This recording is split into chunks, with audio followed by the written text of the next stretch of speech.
A marriage and a relationship can stay together for years and still stop feeling alive. One day, your children won't remember whether every bill was paid on time. They'll remember whether home felt alive, whether mom and dad laughed, and whether they enjoyed just being together. You see, life has a way of pushing relationships to the bottom of the list. And that's why we're having this conversation with you today. You know, before we jump in, we want to welcome you. Welcome. To taking time and listening. Look, I'm a therapist by profession, okay? But this won't be a therapy session.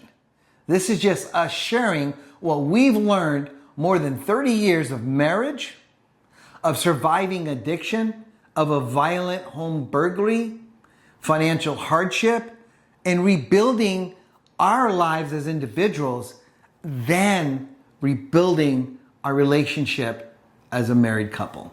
And we did it together. So trauma changes more than memories. It changes routines, conversations, hope, and how a couple sees the future. It did with us. If you don't intentionally fight your way back toward a life, survival quietly becomes a normal behavior in your relationships. We know because we lived through it. We spent years talking about recovery, about bills, appointments, how to get our son here, how to get our son there, what should we do about this, and getting through the week. Man, you ever seen that? It's Wednesday, we're halfway through the week. Whoop, whoop. Yeah. The repercussions of that night, we were almost stabbed to death. Necessary conversations, but somewhere along the way, we stopped asking what kind of life we wanted to build. Together. We weren't creating memories anymore. We were managing problems, solving, checking tasks off. Yeah, we were doing it as a team. We're just not living intentionally. When you've been through something painful, it's easy to make your world smaller because it feels safer. You stop dreaming. You stop trying new things. You stop laughing as much. Many women pour themselves into everyone else until they can't remember what brought them joy. Healing for us took intention. It took patience. It took grace. I mean, we stopped waiting for life to become perfect before we started living again. And we found joy while we were still rebuilding. And that's what changed us.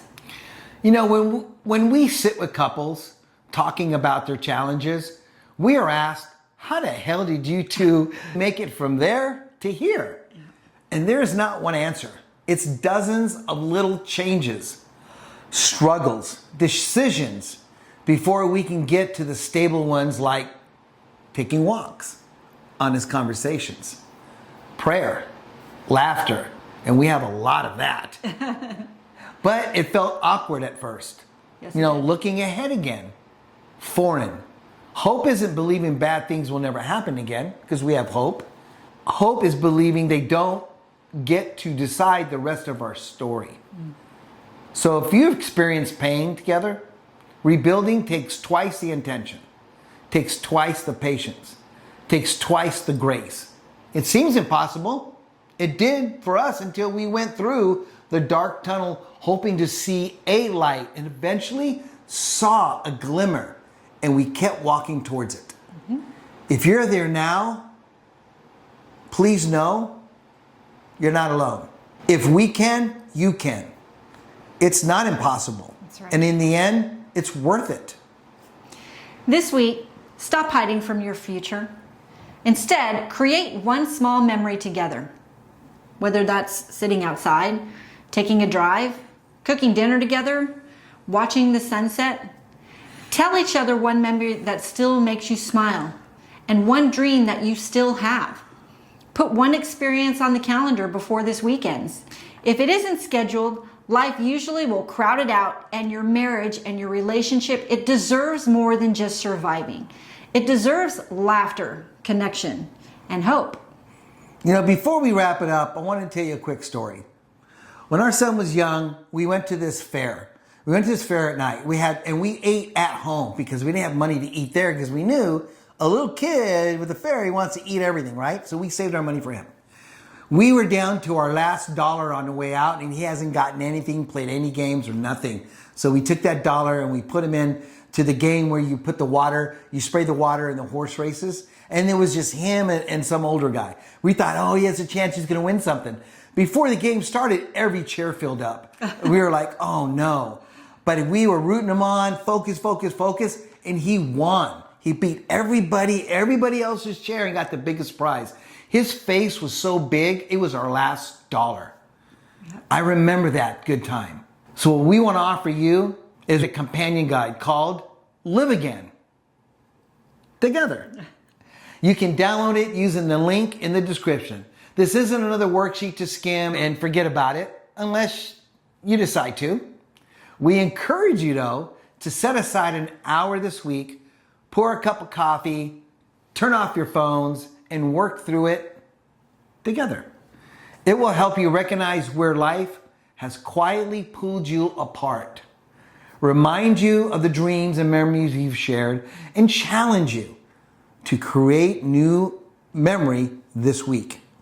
Every evening, take just a minute and finish one sentence together. Today, our marriage felt most alive when? That's a good one. Yep. By next Sunday, don't measure your week by how many problems you solved or how much you accomplished. Instead, measure it by how many moments reminding you why you chose each other in the first place. You've already fought your way through some of life's hardest chapters to get here, to do it together. So don't let fear, don't let just normal routines, right, the numbness of the day or week or yesterday's pain, decide how the rest of your story is going to be written. Your relationship is worth fighting for. Your future is worth believing in. If you don't, we believe it because we're for you. Stand firm.